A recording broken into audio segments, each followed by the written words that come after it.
Joining me now is someone who's a local, stays in the Sora Shillong area. Roy, can you tell us this location? Like there are tourists that come to Sora, but they don't take this usual this route where the body was found. And we took that route, and we also saw there were very few vehicles, very few people, very isolated. I stood there for almost 2 hours, and there was no one in those 2 hours who came there.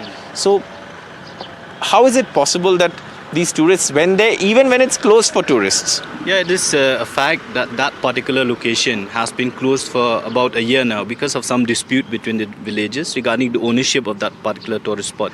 So for the last 1 year, there has not been any tourists visiting that area. Of course, there may be a stray tourist who was visit by himself, but that particular tourist spot was not open for public or for tourists. And it came to us as a shock also that people from outside the state, how did they know about that particular place? The place which is isolated, not visited by many people. And all this thing, I think the investigation also has to be looked into whether recce has been done or not before. I mean, how do these people, these contract killers or Sonam Raghuvanshi knew about this particular place? How did they know that there will be a gorge where the body may be thrown? It won't be found out also. So all this has to be looked into by the police team, and I hope that during investigation, the fact or the truth, whether recce has been done or not, all those kind of things will come out during investigation. Also, as a local there in Sora Shillong, I want to ask you one thing. A lot of the locals helped in the finding of the body. Tell me, what kind of effort did the locals put in there in terms of helping and working with the police? Because I went there and I was really surprised to see that how is it possible that, like you said, how is it possible that somebody knows that a place like this exists? Or they could have just found it by accident, that's also there.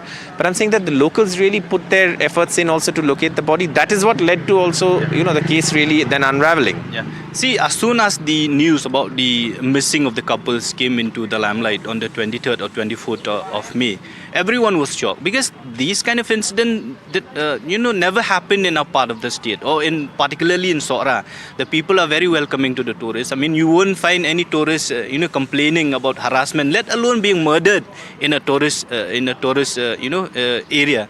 So all this made us, and after that, all the news came about the negativity, about stereotyping about our area, about our state. So people really came together.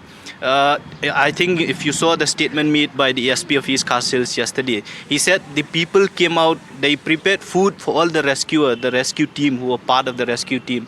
Not only that, they even made an effort to go and search for the bodies. That time it was the bodies because it was not known whether Sonam was still alive or not. But then after finding the body of Raja Raghuvanshi, even they made an effort to find the body of Sonam. So us as a community, as I was saying, we are very open to the tourists. Because that part of the area. So I'm saying there's a lot of local support in terms of also, sort of for the police, and that's interesting. But again, there is one thing that we've been now told is that the sources, the police are looking at two things. One is, of course, they're looking at a particular cousin of Sonam Raghuvanshi. This is a cousin who apparently made payments from his UPI/bank account and to the contract killer. So they are looking at whether he knew what these payments are for, or whether it was Raj who was coordinating with him, Raj Kushwaha, who was still in Indore, or whether it was Sonam who was coordinating with them. These payments were made in May. So obviously all of this is being looked at, and the second thing that's being looked at is the recce part.